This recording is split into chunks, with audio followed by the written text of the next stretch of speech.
DPRD DKI Jakarta meminta seluruh badan usaha milik daerah atau BUMD untuk berinovasi secara mandiri dan tidak bergantung pada suntikan modal APBD.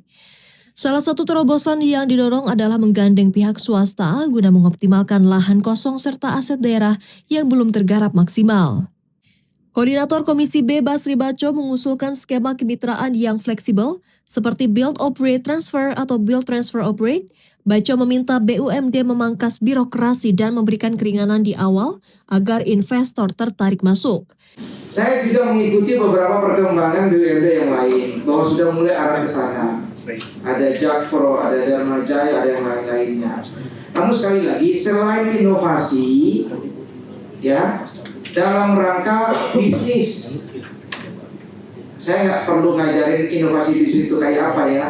Ya artinya gandeng swasta aja dalam rangka untuk memaksimalkan lahan-lahan terutama yang kosong sama bisnis yang ada. Karena Bapak Ibu nggak bisa lagi mengharapkan APBD. Sedangkan Bapak Ibu sebagai badan usaha milik daerah dituntut untuk bisa kasih kontribusi terhadap APBD yang lagi meradang ini. Ya. Nah, selain inovasi bisnis, maksimalisasi lahan nganggur. Pasar kita masih banyak yang Pak Agus harus revitalisasi, tapi APBD nggak ada, Pak Agus juga duitnya nggak ada. Caranya bagaimana? Enggak cara lain gandeng swasta. Pola yang Bali terapkan, contoh Pak, ya, sistem BOT atau BTO, awalnya dimudahkan, 3 tahun free, crowdnya diambil dulu segala macam, tapi pasarnya jadi bagus gitu. Mungkin kewajiban dia membayar ke pasar jayanya di hold dulu, yang penting dia bangun dulu atau bagaimana, jadi gitu. Ini kan inovasi-inovasi bagus, ya. Sama lahan kosong. Caranya bagaimana? Ya mau jangan mahal-mahal atau jangan ribet-ribet. Selama tidak melanggar ketentuan, monggo jalankan aja. Pakai pola inovasi yang mungkin di Bali punya.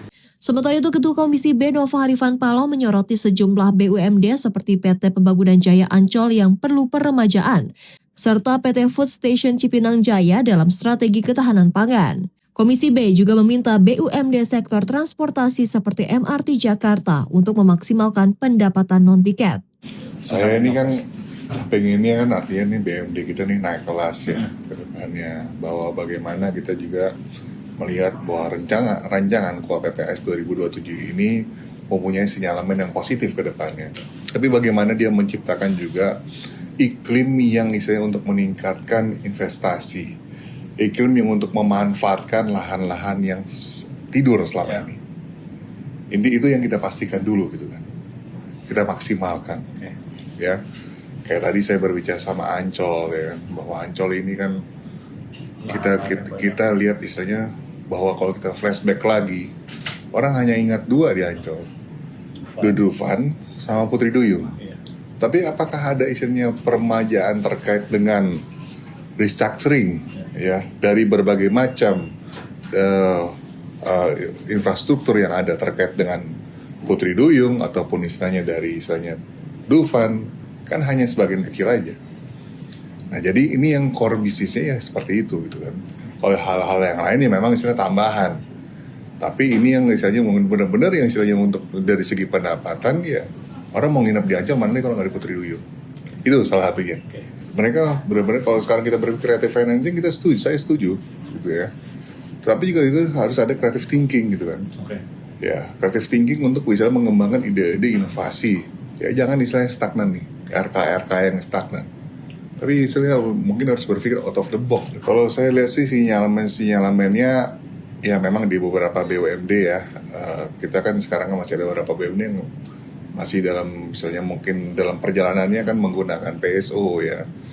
Tetapi memang kan PSO ini bisa ditopang lain dengan misalnya adanya terkait dengan misalnya satunya kayak misalnya di MRT naming right atau mungkin misalnya dari non fairbox-nya. Nah ini yang benar-benar itu harus sinergitas gitu kan. Atau pendapatan tiketnya bagaimana misalnya kita lihat juga penumpang yang bertambah seperti itu loh. Menanggapi hal tersebut, Asisten Perekonomian dan Keuangan DKI, Suharini Eliawati, memastikan langkah ini selaras dengan instruksi Gubernur Pramono Anung. Pemprov DKI kini telah menerapkan sistem pemantauan digital lewat dashboard untuk mengawasi dan evaluasi kinerja BUMD secara terukur. Ya, tentu ini adalah selaras ya dengan arahan Pak Gubernur, Pak Wagub, bagaimana kita memberikan keleluasaan terhadap perangkat BUMD kita.